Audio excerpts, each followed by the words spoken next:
nice to be here. It's nice to meet all of you, and some of you I know, some of you I don't, but it's good to be here. What I'm going to be talking about is community leadership for a changing economy. And start out with this idea of economic development, because that's what I've been doing for the last 20-some-odd years, is working in economic development. And I came into the Economic Development Institute director from the Center for Government Services. So my background is as a political scientist and working with governments. But around 2000 or so, 1999, I began to work in economic development. And I traveled around the state talking to local economic developers and mayors about economic development. And when you mention economic development to those folks, what do you think they think of? What is economic development? Recruiting. It's recruiting businesses into the community. That's how they view economic development. Well, I view economic development more broadly, especially based on the experience I've had working in this field for almost 20 years now. But this is the definition. A process by which a community creates, retains, and reinvests wealth and improves the quality of life. So it's about doing anything you can to increase wealth in the community and thereby increasing the quality of life. Because if you increase wealth, it's likely that people have more money in their pocket from their paychecks, they'll have more tourism dollars coming in, whatever it is, you'll be increasing wealth in the community. So it's much broader than just recruitment. It's also about taking care of existing businesses and having them expand. It's about entrepreneurship and small business development. It's about retail, tourism. All those things bring wealth to the community and improve quality of life. So that's economic development. So that's a basis for talking about this. And also we're talking about what happens in communities. And as I continue to talk to groups, I begin to see that it's really important to look at the big picture in the community and look at the things that are going on outside the community that are impacting what goes on inside it. And so I'm going to begin talking about some trends that we're seeing that impact our economy and workforce. And that provides sort of the context of community leadership. And so specifically I want to look at globalization, technology economy, demographic change, and urbanization. So we'll talk about each of these a little bit. I want to get through these fairly quickly to talk more about what's going on in the community. It's important to know these things if you're going to be a good leader. Globalization is the first trend. This is a quote by Thomas Friedman in Lexus and the Olive Tree, which he wrote back in 1999, and it was one of the first books to really explain globalization the way that people could understand it. So globalization is an integration of markets, nation states, and technologies to a degree never witnessed before, in a way that is enabling individuals, corporations, and nation states to reach around the world farther, faster, deeper, and cheaper than ever before. And so if we go back to 1989, that was the time when the Berlin Wall came down. And so with that, it signaled for the end of the way that we had organized our political and economic systems since World War II. So you had the Soviet Union, communism, and their state control of the economy, and then you had on the other side, the United States and the Western democracies, which promoted capitalism and democracy. And so in 1989, so the collapse of the Soviet Union and this bipolar world sort of came to an end. We saw something replace it that was much different. The metaphor that would define the Cold War was the wall. When the wall came down, that was the idea of breaking the old kind of economy and political systems. What replaced it is more described as a web. So not a wall, but a web. And you see more integration. You see a lot of more less developed countries that are coming on the scene for legacy-free and are able to compete around the world because of something else that was happening at just about the same time. And that was the explosion of new communication technologies. We began during the period of the 80s, we really overextended the amount of cable and things across the seas and the ability to communicate. And in effect, we created this global network of communication. So we could speak to someone in India or China or wherever, and we could collaborate. And it caused a tremendous change in the way economies work and our workforce works. So this new world is characterized by extreme competition among countries and companies all over the world. Supply chains now are international, so when we talk about, the Mercedes-Benz, we know that it's made in the United States. Parts may be coming from other places, so supply chains are international. And the competition for markets and labor is also international. This gives you an example of what we're talking. We're talking about competition for labor. This is Foxconn, the Chinese factory where they make the iPhones. They employ 230,000 workers. The average wage for a production worker is $17 a day. Employees work 6 days a week, 12 hours a day.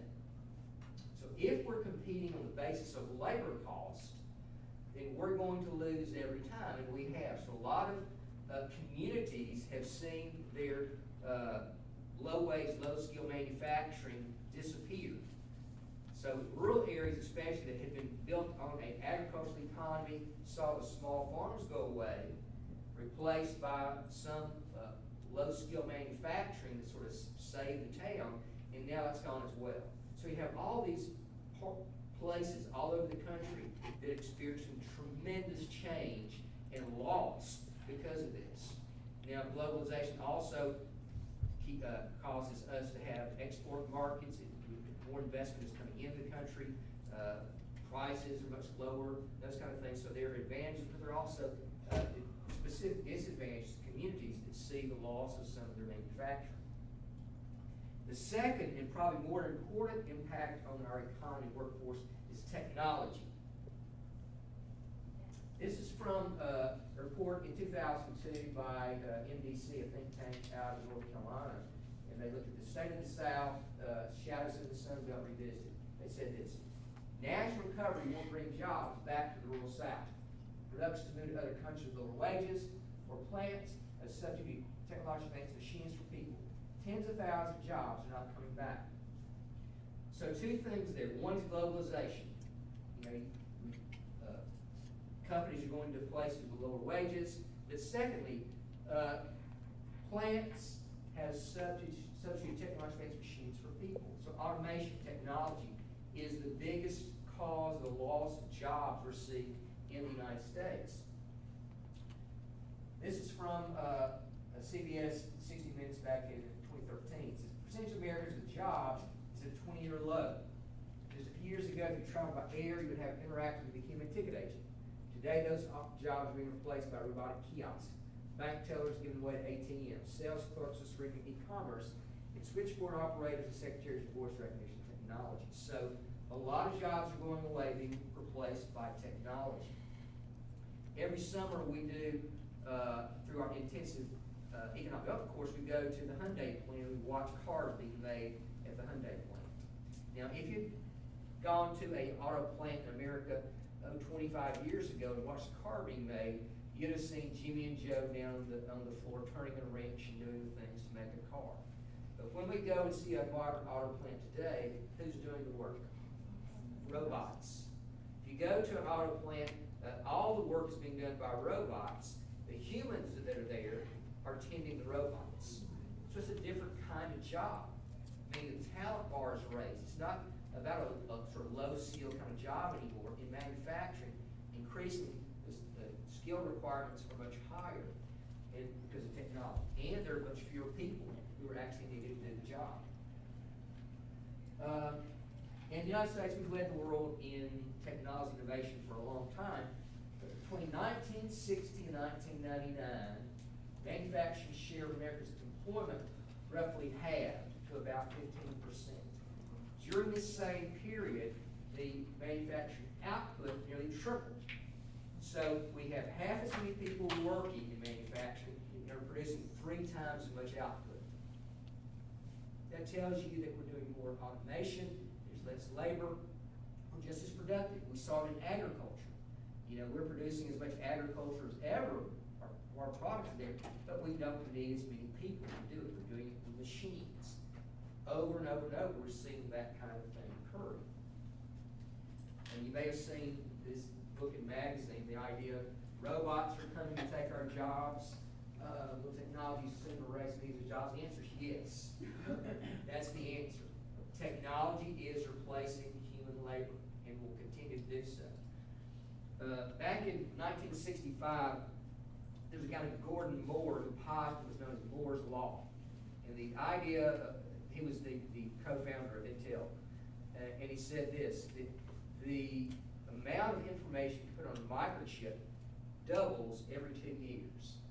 And that's been sort of a way to look at the change in technology, that we're seeing exponential change in technology. You know, when you think about change, normally it's sort of a slow, gradual increase over time.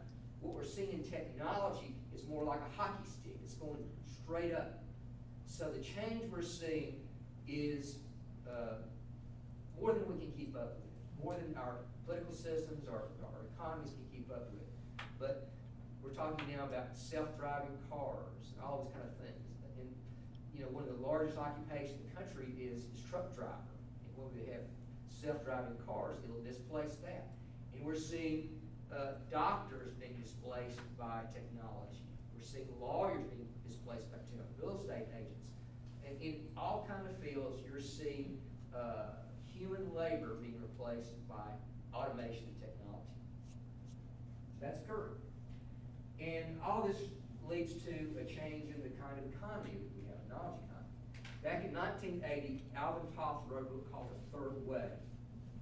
And in this, he talked about the evolution of our economy from the first wave, agriculture, the second wave, manufacturing. In 1980, Toffler predicted a new kind of economy that was coming. It was based on information and knowledge. So the key resource is not something that you pick out in the field or dig out in the earth. The key resource is in people's heads. The key resource for the new economy is going to be knowledge and information. And Toffler was right. Because even in those fields of agriculture and manufacturing, we're seeing more and more innovation and technology replacing human labor. This little pyramid shows the creative work at the top, and then at the bottom, the larger area, routine work. And we've seen a lot of routine work going away because, one, globalization, work being outsourced to other countries, and other work of routine nature being replaced by machines. So we're seeing more of our economy around creative work and less routine work. This is a chart of industry growth over time. And you look at manufacturing, back in 1960, it was the biggest part of our industry sectors. And you see over time how manufacturing has declined in terms of employment. So people who have a job in manufacturing, you're seeing that as a sharp decline over time.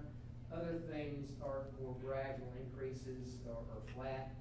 Government, you see, is now about the same as it was in 1960 in terms of the public sector employment. In terms of occupational class share of the workforce, the blue line is the working class share, the purple line is the creative class share, and the red line is the service class share. So you see tremendous growth in service sector jobs and in the creative class, but a great decline in working class jobs. So that's where the economy is going. That there are fewer of those manufacturing jobs that used to supply communities with real work that paid a real wage for people in the community. And if we look at this, these are really two different charts. One looks at earnings by educational attainment, and the other by unemployment rate by educational attainment.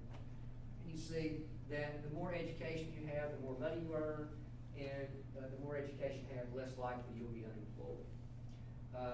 And so the idea is that in a knowledge economy, more and more of the work is going to require high-level skills, and therefore you need to have more preparation and training to compete in that kind of economy. If you are at this low level of education, you are in bad shape in terms of making a living in this economy. And you're more likely to be unemployed. The next trend is demographic change. We're seeing some big shifts that affect our economy, workforce, and demographics. There we go. We're getting older, and I know this very personally that we're getting older. Because I'm part of this baby boom generation that is now getting ready and has exited the workforce. we're getting older. Right now, the proportion of our population that's over 65 is about 13%. By 2050, that's supposed to be 20%. So we're getting older. A bigger share of our population as the baby boomers age is going to be over 65. And what that means is for our workforce is there's going to be a huge exodus of talent from our workforce in terms of numbers and experience that's going to be leaving because of this huge baby boomer generation that's going to be leaving the workforce, leaving behind it a much smaller generation to carry the load, which creates this real problem that we're going to have and do have, is that there are going to be a lot more dependents as old folks who are living longer and living in the workforce being supported by a smaller group of workers. And that's a real challenge for us. There's a good book that was written a few years back by Mark Laughlin called When the Boomers Bail, How Demographics Will Sort Communities into Winners and Losers. It says the problem actually there for them is simple. We baby boomers didn't have enough kids, our birth rate isn't high enough, we're living longer, and our educational system is dropping half our kids in the academic dirt.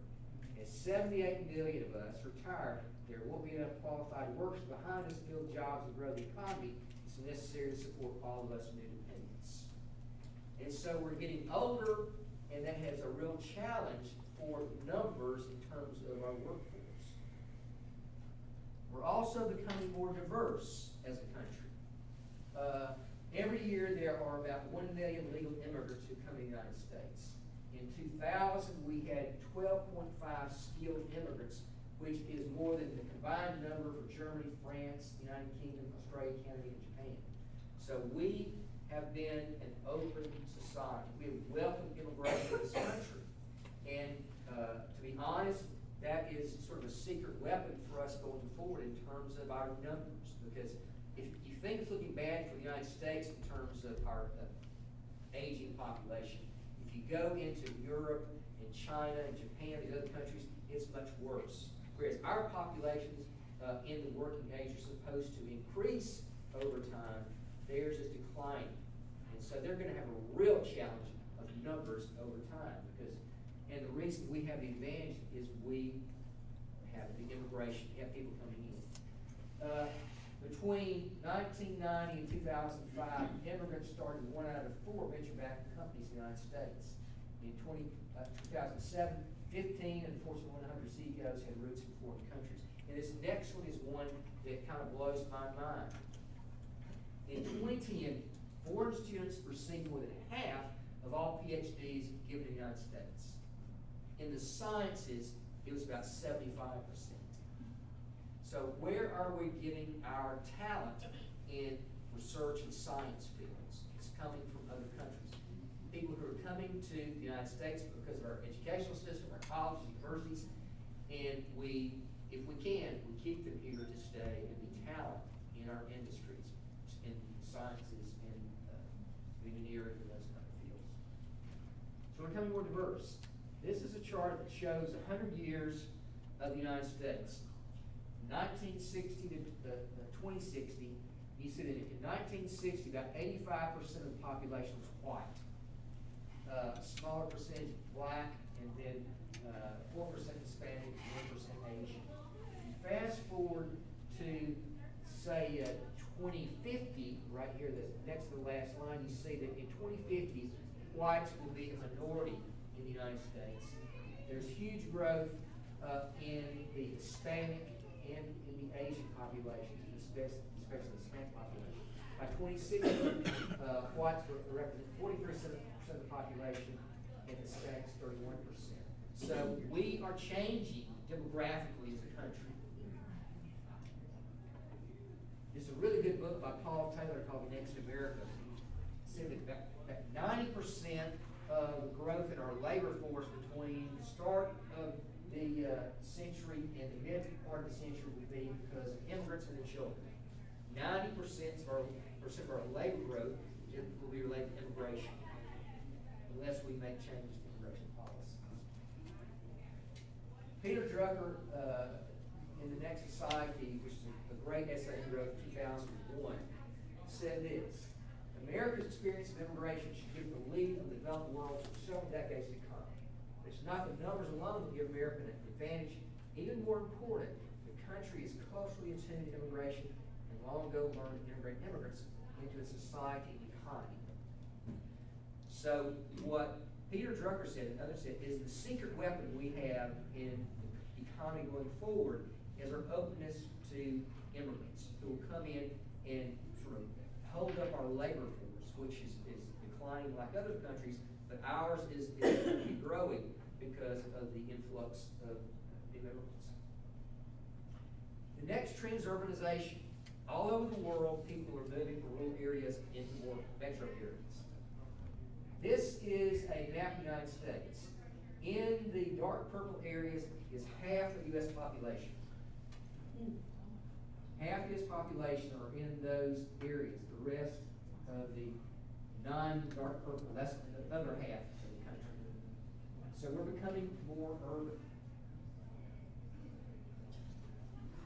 This is, one of the demographics that I keep up with a lot is population growth in communities, states. To me, that is a really telling kind of indicator of the strength of your economy and your future. If you have a growing population, things are probably going to be good for you. If you see a declining population, you've got real challenges. Because when you gain people or lose people, you're not just talking about warm bodies, you're talking about your workforce, your tax base, your leadership. The pool of talent becomes much smaller as you begin to lose population and bigger as you gain population. Here's how we rate in Alabama compared to the rest of the South. Now, I've got here the other states of the Southeastern Conference because I like football, so I like to compare. When we compete against our SEC rivals. So I said, if we compete against our SEC rivals, what does that look like? We're looking not about football, but in this case, population. You see that our population growth since the 2000 census is a little over 9%, which sounds not too bad until you look. We're only better than Louisiana, Mississippi there, but look at places like Texas, Florida, Georgia, South Carolina, Tennessee. They're really growing like crazy. The SEC average is about 17% growth, and so we're about half of that. So in terms of population growth, not so good for Alabama.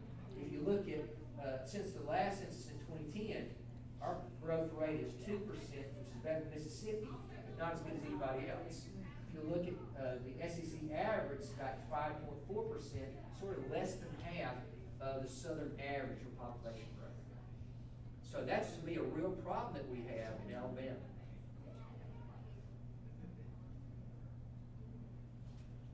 Okay, this, of course, is a map of Alabama. In the dark counties, that's half of Alabama. The other counties make up the other half.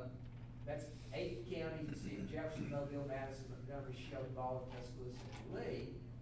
And it would take our 34 smallest counties to equal the population of Jefferson County, our largest county. So we have a lot of small counties in Alabama. 29 of our counties have populations below 30,000. So 29. So we have a lot of really small counties. Okay, this is a map of Alabama by population size. The red counties are those that have less than 25,000. The yellow counties have between 25 and 50,000. The blue counties have between 50 and 100,000. And the green counties have over 100,000. So we have our metro counties in green and our very small counties in red. You see the difference in number. And every year, or every 2 years, we do a economic vitality index where we begin to rank all the counties on certain indicators. Specifically, we look at population growth, educational attainment, income and employment, and we look at 2 indicators of each of these measures, and we rank all the counties. And so here's what it looks like. If you look at the top of the list where Shelby County is at the top, but all the counties at the top are either metro counties or large counties. And then if you begin to get to the bottom of the list, you'll find that you have your small counties at the bottom. So size matters. If you have a large critical mass of resources and people, you're having, your workforce is gonna be stronger, your tax base is stronger, all those kind of things you get from having a critical mass of people, really equates to economic prosperity as well. If we look at population change by county size, we've got metro counties, remember, over 100,000. During this period since 2000, Alabama grew by 9%. The metro counties grew by an average 20%. Our small counties lost on average 10% of their population. Okay, so compare metros growing, small counties losing 10% of their population. We're talking already very tiny places losing 9% of their people. And the same thing occurs if you look at since the last census, you see metro areas growing by 4%, small counties declining by 6%. So, if we look at specific counties, we see in this picture more clearly. Since 2000, 18 counties had a greater growth rate than the state average of 9%. Baldwin grew 51%. Shelby, 49%. Madison, 44%. Lee, 40%. St. Clair, 36%.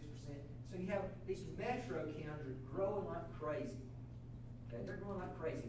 The only metro counties that didn't experience growth during this time were Jefferson, Etowah, and basically their growth was just flat. But of our small counties, there are 26 of those counties below 25,000. 22 lost population. Wilcox lost 19% of their people. Perry 21%, Macon 22%, and Lowndes 25%. Already tiny places lose as much as their quarter of the population during this 17-year period. That's dramatic. Because you're talking again not just about people, you're talking about your tax base, your workforce, which makes coming out of any kind of negative spiral almost impossible. Okay, so those places really have challenges.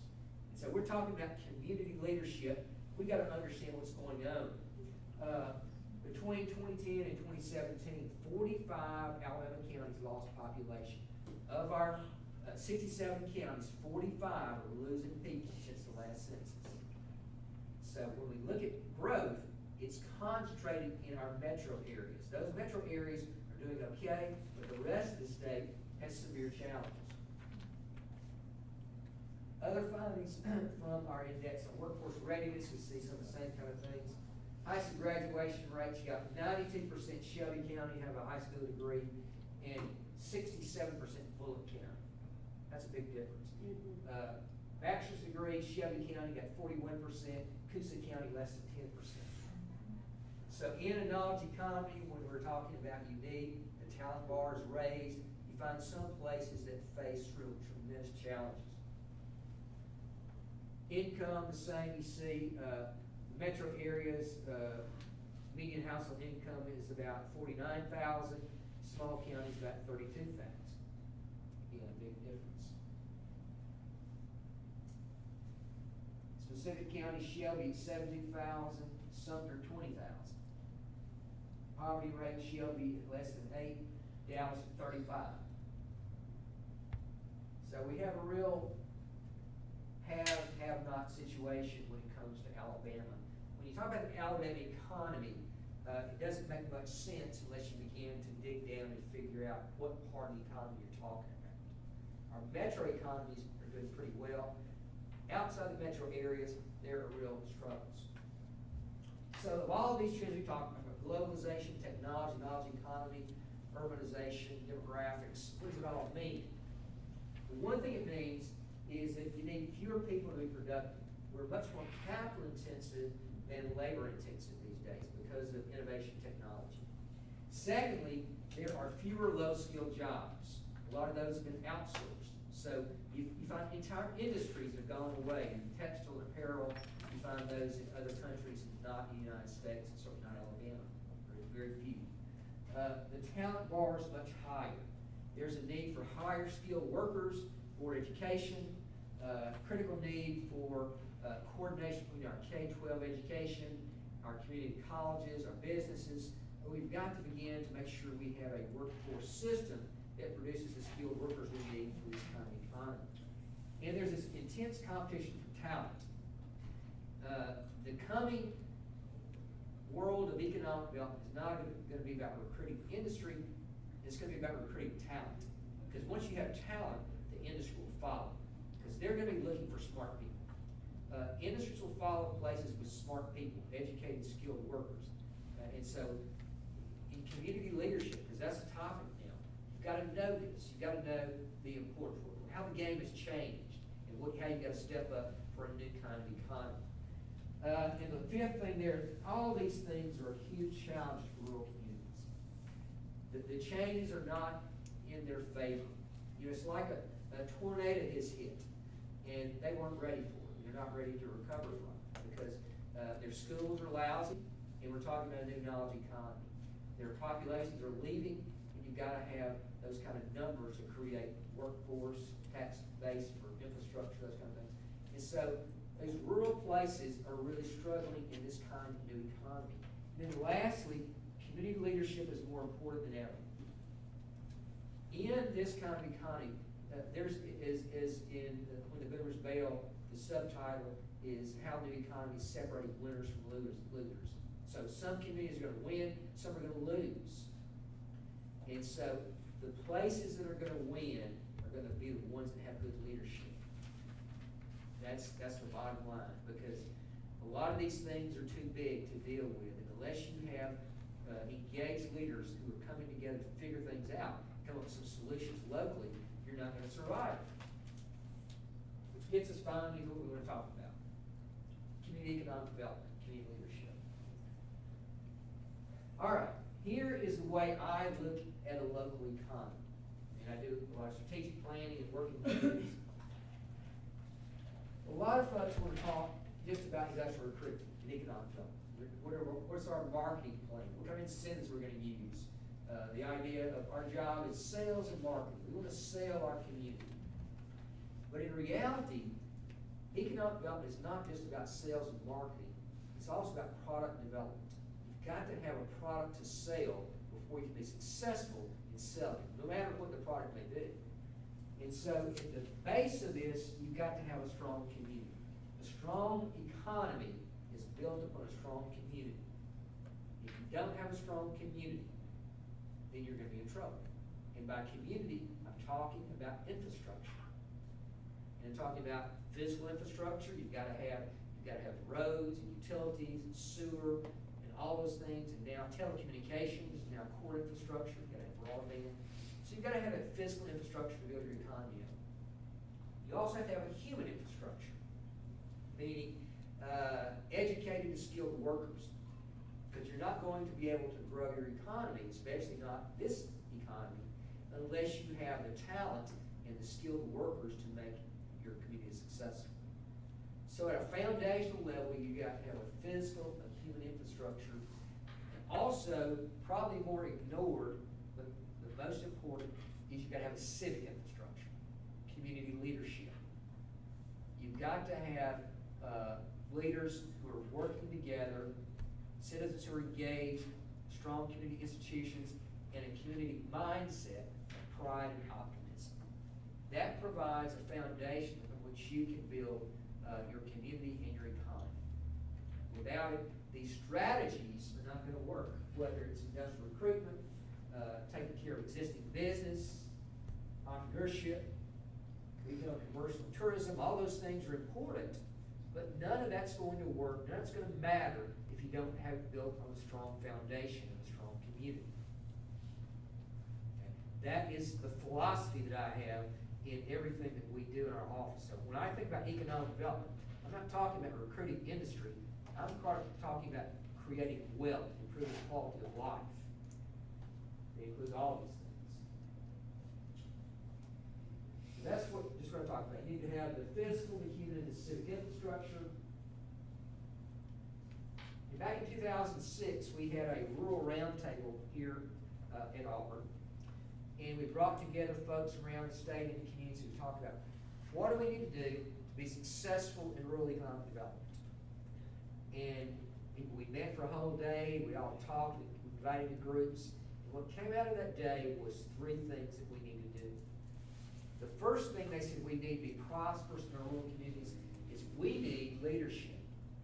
We need leadership and citizen participation. The second thing they said we need is we need better education and workforce development. And the third thing they said is we need broadband.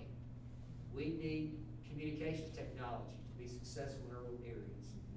And so what they said to me was important, but what they didn't say was also important. What they didn't say is we need better recruitment strategies. We need better incentives. What they said is we need a better product. We need to build our foundation. We need to build a community that can be successful. We need to have the physical, the human, and the civic infrastructure that represents the things they wanted. The civic infrastructure with leadership, the human infrastructure with workforce, the physical infrastructure with communications technology. This past November, we had our second rural roundtable, and what the group did was affirm the three things that we had said before in 2006. They added one new priority. That new priority was healthcare, rural healthcare. Yes. In so many places, you're seeing hospitals closed. You're seeing services that are going away. You're seeing, and what that means is it's not just about the quality of life in those communities where you can't get good medical care. It's also about recruitment. An industry is not going to come to an area where there's not adequate health care. There are workers, and especially if there's not an emergency room nearby, you're not going to get a manufacturing plant because what happens if somebody gets hurt? Right. All those things. And the third thing about healthcare, it's a huge part of the economy. And so not only is it needed to have a good quality of life and to recruit other industry, it's a huge part of local economies because they pay good wages, they employ a lot of people. In some counties, the largest employer is the hospital. Yep. In the other counties, it's probably second in the rural counties. And so it's a huge part of the economy. So all those things are important when we talk about strengthening the infrastructure. We talked about the physical infrastructure, and the human infrastructure is really important. It's the number one issue in economic development. It's where do we get the workers? That's the big question in economic development today is where do we get skilled labor? But I want to get to the civic infrastructure because I believe that's the thing that we want to talk about because I think it's so important. Citizen engagement. Back in 1831, Alexis de Tocqueville, who was the French count who came to the United States, found that the European settlers here were creating a society much different than the one they left in Europe. He found that they had communities that were formed around what he called an uncommon invention. Small groups of common citizens coming together to solve problems. He observed three features about how these groups worked. One, they were groups of citizens who determined they had the power to decide what the problem was. Secondly, they had the power to decide how to solve the problem. And thirdly, they often decided that they themselves would be key actors in implementing the solution. So what he observed was these citizens who were taking ownership of local problems and doing something about it. Tocqueville said these citizen associations were a uniquely powerful instrument being created in America. Foundation stones of American communities. Foundation stones of American communities was this civic engagement. People who were coming together to address local concerns. He didn't use the word social capital, but that's what he was talking about. One definition is that it consists of an active stock of connections among people, the trust, mutual understanding, and shared values and behaviors that bind members of human networks and communities and make cooperative action possible. Robert Putnam said, social capital refers to the features of social organizations such as networks, norms, and trust that facilitate coordination and cooperation for mutual benefit. So in order for this citizen engagement to work, to matter, there has to be these strong relationships built on trust. I find this an interesting quote because it talks about relationships. And in leadership, and I'm do a lot of speaking and thinking about leadership. Leadership is about relationship. Right? It's about relationship. This is what Deepa Narayana said. Whereas economic capital is in people's bank accounts and human capital is inside their heads, social capital inheres the structure of their relationships. To possess social capital, a person must be related to others. And it's these others, not himself, who are the actual source of his or her advantage. Social capital is not the private property of any persons who benefit from it. It exists only when it's shared. Okay? Social capital is about relationships with others in a community to address issues. And Robert Putnam talks about two kinds of social capital. One is bonding social capital, where people who are of like mind come together and work together for their common good. The other is bridging, which is more valuable in a community. That's where people who may not have the same kind of shared interests come together, nevertheless, to create solutions to problems in communities. We have people who may disagree on many things, but they come together and bridge and create relationships around certain problems they have to address together. They can't address alone. And so if they will come together and have bridging social capital, they can address some of the important issues they face. If they don't, they'll never be solved. And there's academic work that's been done on social capital that sort of lays the foundation, meaning that, as I said before, that strong economies built on strong communities. What this research shows is that strong economies depend on social capital. They depend on strong communities. Back in 1958, Edward Banfield published the book, The Moral Basis of Backward Society, and he looked at underdevelopment in Italy. And he said this: extreme poverty and backwardness is to be explained largely by the inability of the village to act together for their common good. What he's saying is there wasn't social capital they needed to be successful. Robert Putnam in 1970 also looked at Italy when Italy sort of devolved power down to the local governments, and he looked at what happened in the northern part of Italy and the southern part of Italy. And he said this: he found the North's secret, which is more prosperous, the civic virtue, the ingrained tendency to form small-scale associations to create fertile ground for political and economic development. Civic virtue both reveals and engenders trust and cooperation with citizenry. These qualities, which he calls social capital, make everything else go so well. And finally, the World Bank in 1999 said, social capital is a glue that holds society together, without which there can be no economic growth or human well-being. Which is just to say, in other words, what I said is that strong economies depend on strong communities. And strong communities depend on strong relationships among the leaders who are there. And if you go and you look at places that are successful, who've overcome challenges, you're always going to find that there is strong social capital. People who say, nobody knows and loves this place like we do, and if we don't do it, it won't be done. That's social capital. That's what we need to be successful in our communities and to address the challenges that we face by all these trends we talked about earlier. I love this quote by Margaret Mead: never doubt that a small group of thoughtful, committed citizens can change the world. It's the only thing it ever has. Small group of thoughtful, committed citizens.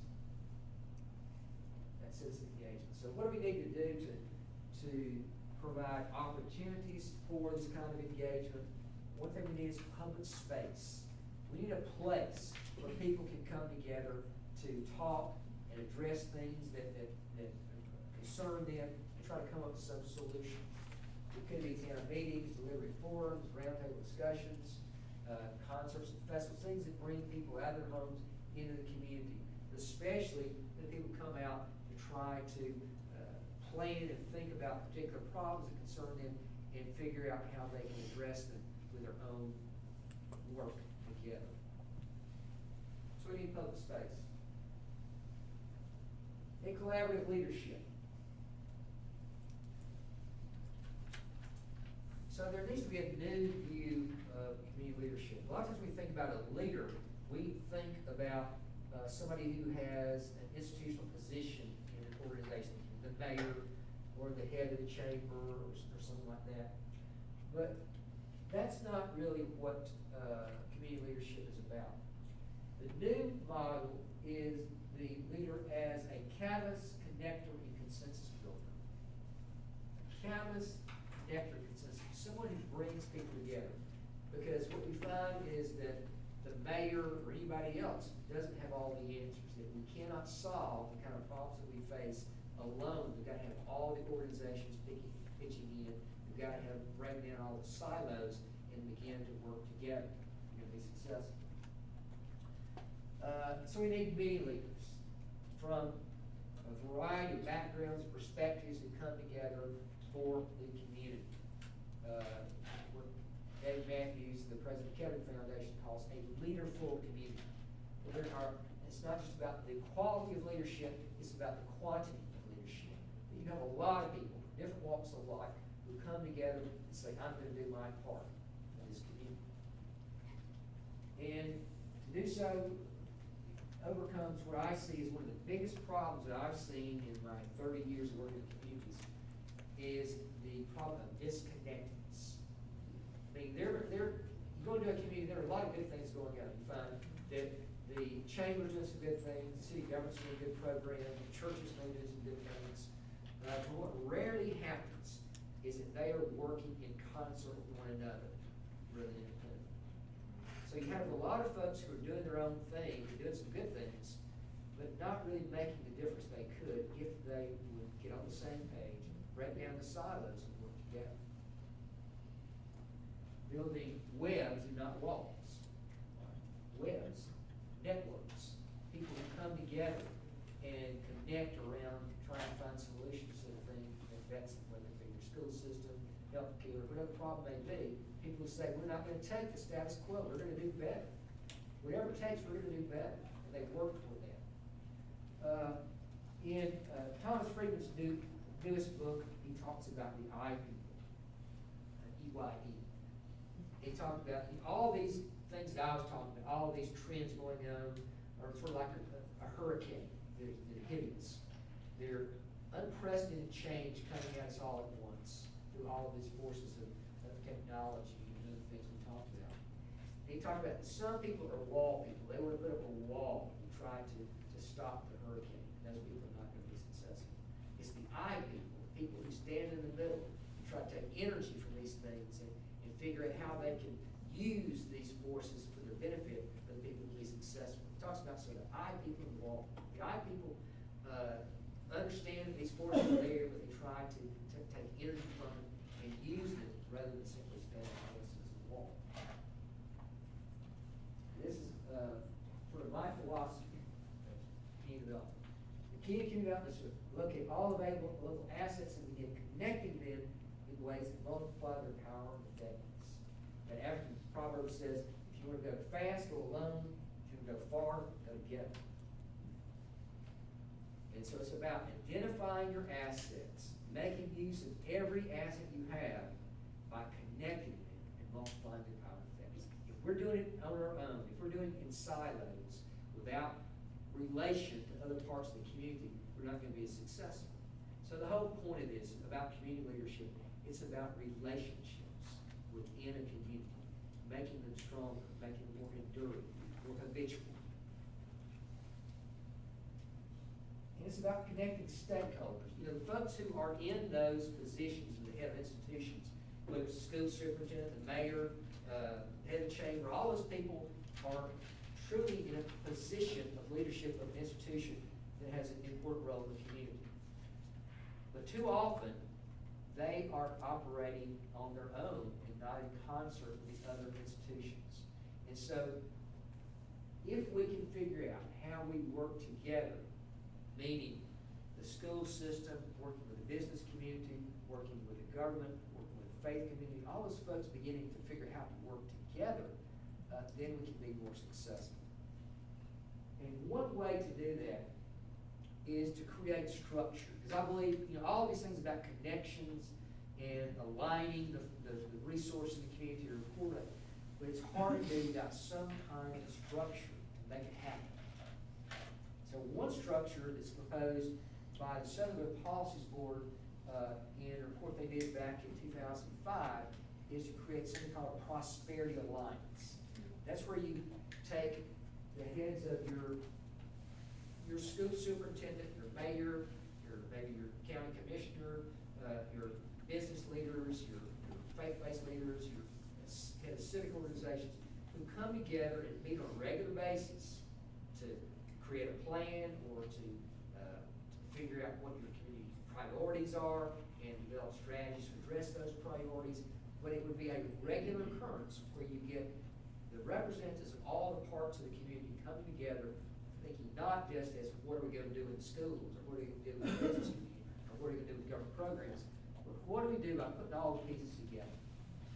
Because if we can put the pieces together, then we can have a much greater impact on our community than if we're working in our own little silos, which is what normally happens.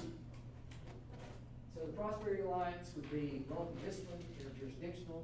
They would convene, coordinate, plan, create measures for success, and over time continue to figure out how to be better and better and better and better. And strategic planning is another thing that I'm a big supporter of. The idea of figuring out where you want to be, where you are, and how you bridge that gap between where you are and where you want to be. Create an explicit path between where you are now and where you want to be. That's a powerful kind of a process. It's about answering a few questions. Where are we now? Where do we want to be? How do we get there? And how do we measure our progress? Every organization should ask those questions themselves periodically. Every community should do that. I believe every individual should do that as well. You should have a strategic plan for your life. And so I'm a big believer in the power of strategic planning. Too often they don't work. Too often we don't really commit to them. But it's important. It's important to me in a community because when you have a good strategic planning process, it's one crossroad where you can bring together those various stakeholders who rarely come together to talk about the community as a whole. And that's what you do in a strategic planning process is what are the things that are most important to us as a community? And then how do we work together to address those key priorities? What are we going to do? Who's going to do it? Who's going to be done? All the kind of things that you should get to in a strategic planning process. It's a way to connect, to bring people together. Peter Drucker said the relevant question is not what shall we do tomorrow, but what shall we do today in order to get ready for tomorrow. So it's not just about what's going on in the by and by or our great goals in the future. It's about what are we doing on a day-to-day basis to get down the road from where we are to where we want to be. It's about action, not just aspirations. Charles Darwin said it's not the strongest species that survive who are the most intelligent, but the ones most responsive to change. And that relates to all the things we talked about first. All the change we're seeing. That the successful places will be the ones who can adapt to this change. And in order to do that, I believe it's good to have good leadership and a good plan.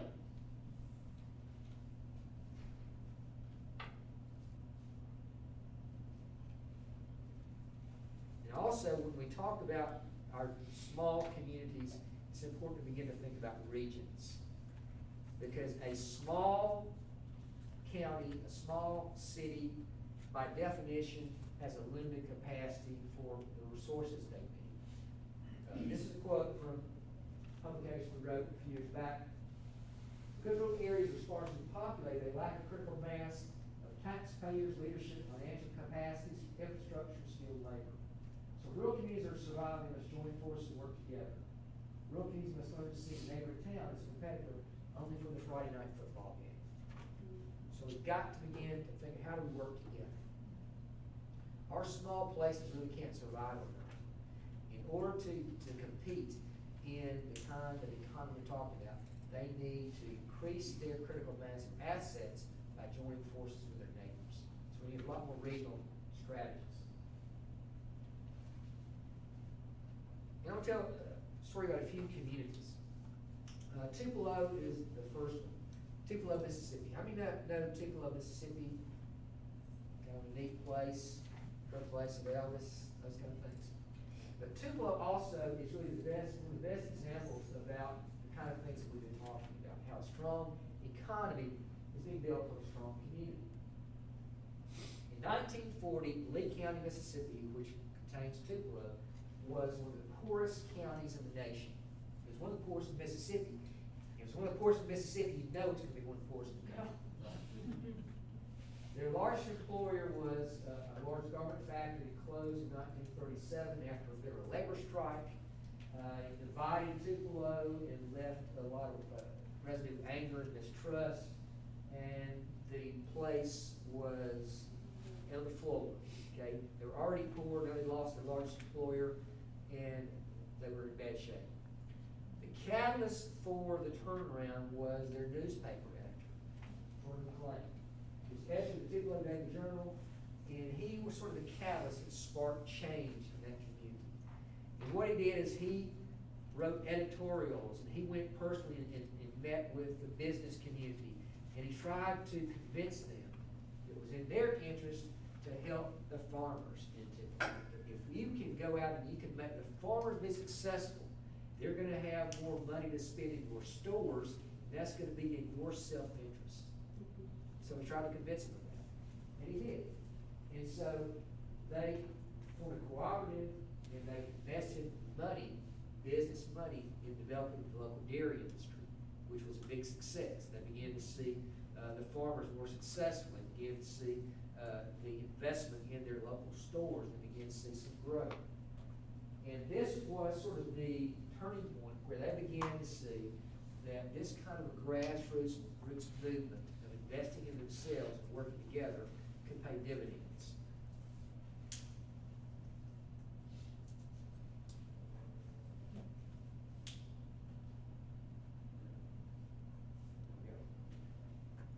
In 1946, Tupelo created a series of rural community councils all over the outskirts of Tupelo.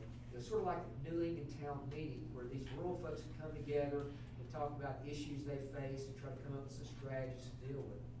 And so you saw these little New England type town meetings all over these rural communities, where they talk about issues, trying to figure out what things that they could deal with. And in 1948, 88 of Tupelo's leaders came together and created a community foundation.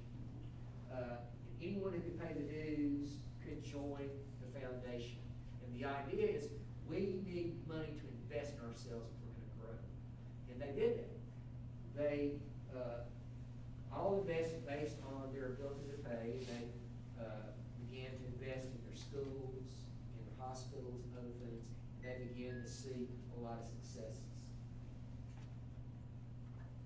And their idea was that they were responsible for creating our future. But the CDF, which still exists today, is still a very vibrant part of Tupelo. In fact, the president of the Tupelo CDC is an Auburn graduate. David Martin is a good guy who leads that. But they do workforce development, education, health, legislative action, community leadership institute. So they're doing all kinds of things in that community, trying to create engagement by the citizens and trying to take ownership of their own community. And bottom line is that they've been extremely successful. Lee County, Mississippi now is the second wealthiest city in Mississippi. They have the largest regional medical center in the state, or maybe the South. They have schools that are very highly rated. So it is really a quality community in Tupelo. And the story is, it came about because of the people invested in themselves, invested their time, their money, and they made sure that they created that community foundation by which they could build the local economy. You may have heard that a few years ago that Toyota put a auto manufacturing plant in Tupelo, and so it's really a great story. There's a book, if you want to know more about this, by my friend Vaughn Grisham, called Tupelo, The Evolution of a Community, and it tells the story of Tupelo. It's a really good sort of case study of how this kind of community of upward create the foundation for a stronger economy. Second place I'll talk about is Uniontown. And and this is a personal experience that I have Ralph there too. Back in, I think it's 1999 or sometime in the late 1990s, the mayor of Uniontown came to David Wilson, who was the VP of Outreach at Auburn. David Wilson himself was an African American from Marengo County, the neighboring county. He had relatives who lived in Uniontown, so he knew the place. And the mayor came to him and said, "No, we need help. You know, and Uniontown, everybody knows that place. You know it does need help. They are very high poverty. They have a lot of issues there. But in 1999, they came to Auburn for help, and Auburn said, "We'll try." And one of the things they needed, or we thought they needed, was a plan. And, you know, I'm a planner, and so I did strategic planning, so I went and helped them with their strategic planning process in Uniontown. The mayor of Uniontown appointed the members to the strategic planning committee, and we went and worked with them, and most of those were sort of elderly friends of the mayor, as it turned out. And so we went in, we worked with them, and we did create a plan. One thing we found out once we had created the strategic plan is that there were a lot of things they wanted to do in that community that really the city government couldn't do. And there wasn't a lot of other community institutions there other than the city government. And so we decided to help them work through a community development corporation that could do some things that the city government couldn't do. And so the mayor was named president of the CDC, and the members of the CDC were, again, some of the elderly friends of the mayor, pretty much. So this is 1999. In 2000, there was an election in Uniontown. What do you think happened to the mayor that we were working with? He lost his election. Okay. So we were in a situation now where all the things that we had done, the creation of a strategic plan, which the new mayor cares very little about, created under the former mayor. The working through the CDC, where the former mayor still sat as the president and had his cronies as the members.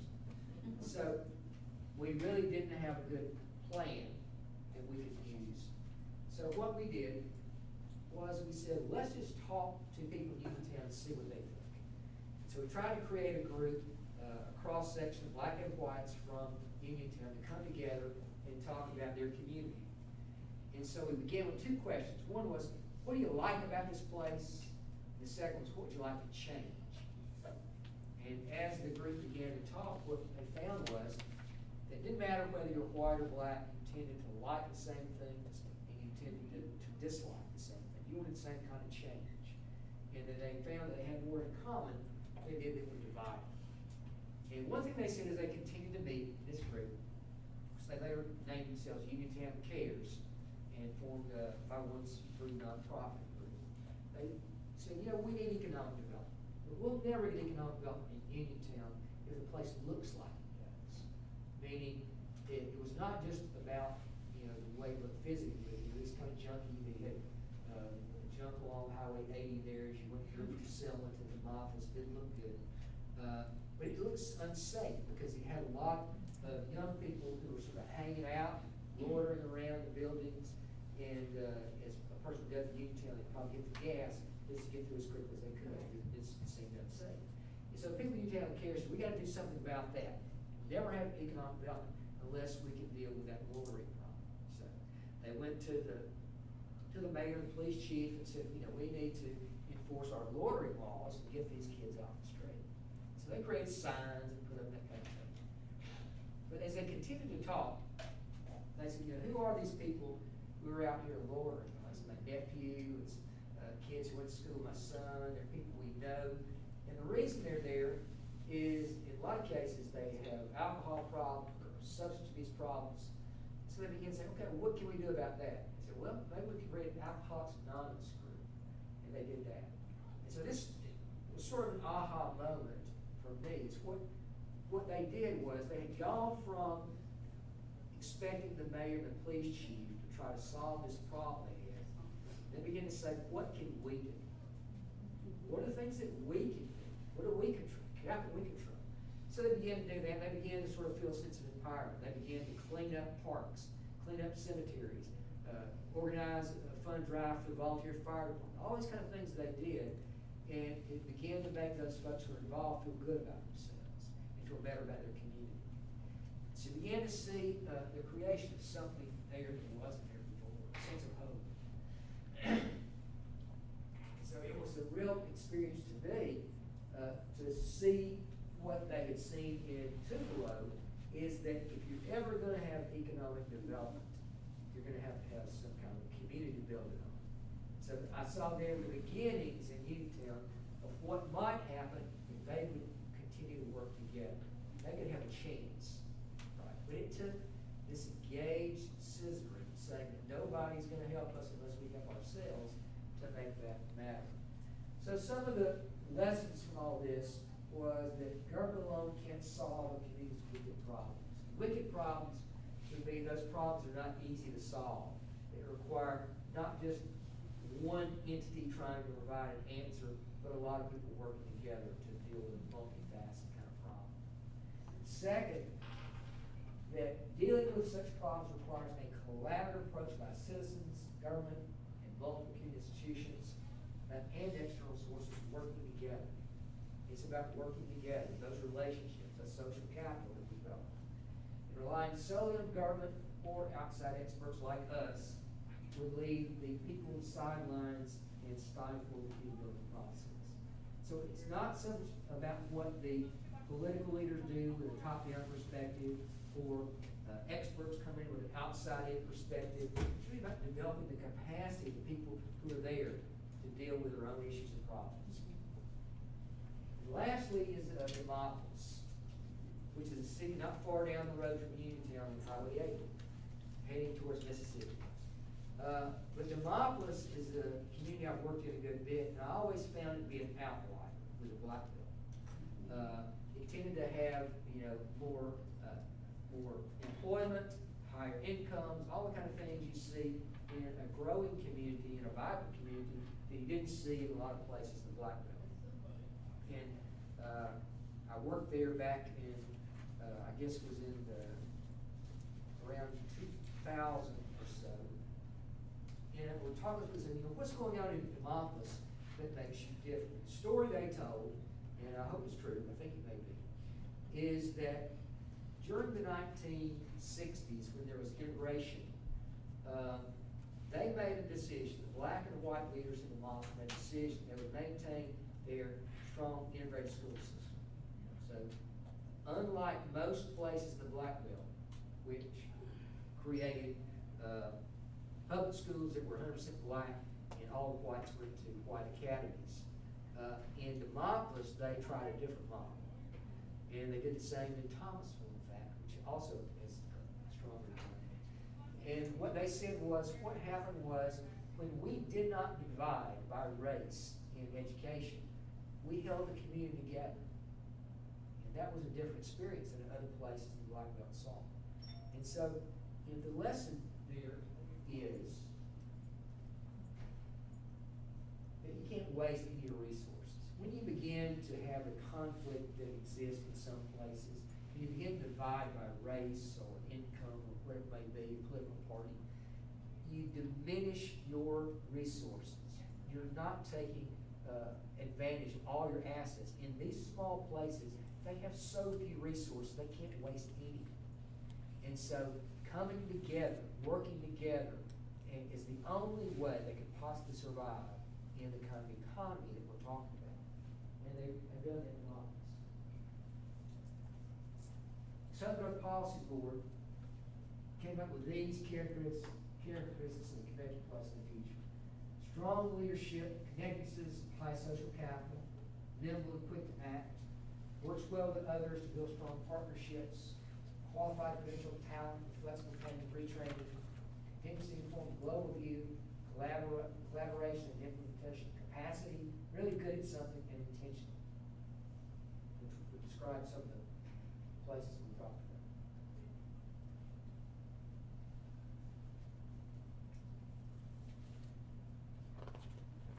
This is a publication I worked on a few years back with my friend Linda Hope from the Southern Policy Board. And the idea was, how do you get people in a community coming together to figure out what to do about an issue. And so that's what this community questions is. It's a question-based tool to have people sort of identify what the problem is. You may go in with an overall topic like the local school system and figure out what are the problems, what are the options for dealing with the problem, and then make some choices about what you would do, and then how do we work together to solve it. And so that's sort of what this little publication sort of leads around to do, is to say, what's the problem? What could we do about it? What will we do, and how we work together? It's a way, it's in a generic way that could be used in any community for any kind of topic that may come up. So I found that to be a pretty good tool. Another tool is from the David Matthews Center for Civic Life, and they're going around the state now doing this, what's next Alabama?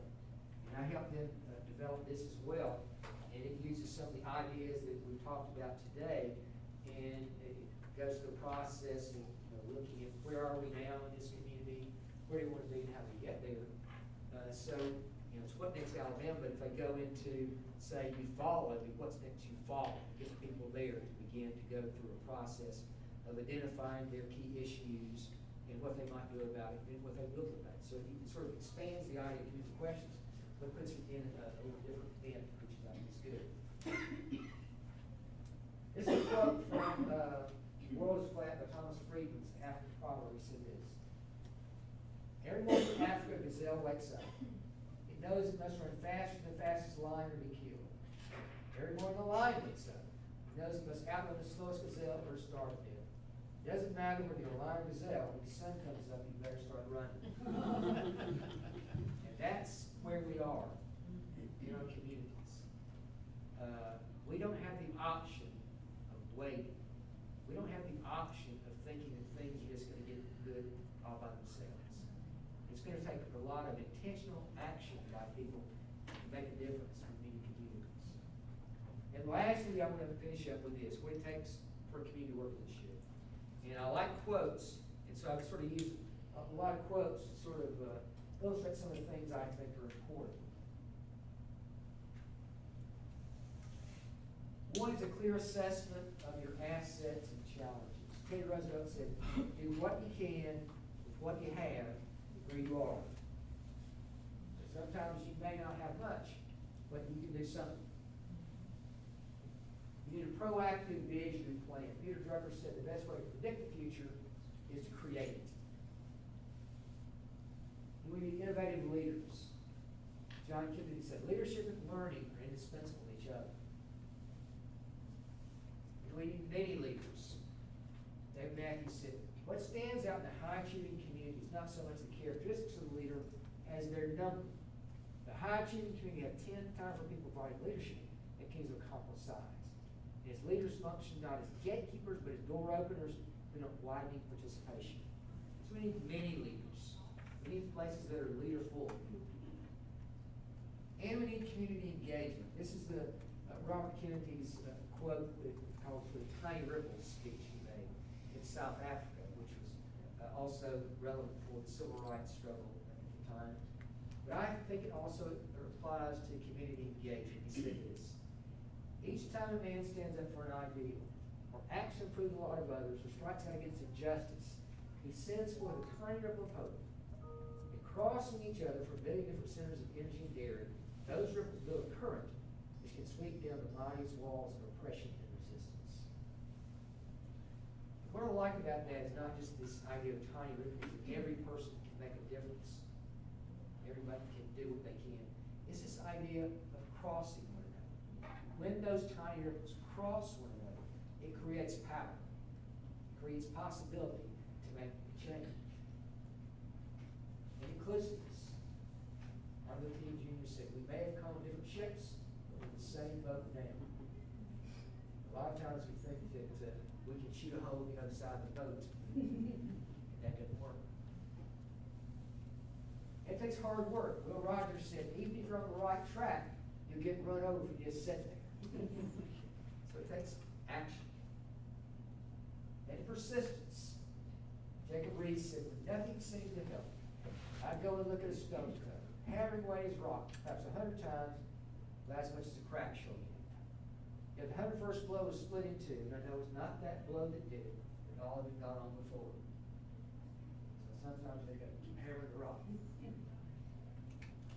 Which leads me to this, talking about persistence. The answers for the kind of things that we're talking about are usually not short-term. They're things that have to be sustained over time. Greek proverb says, "A socket legs break.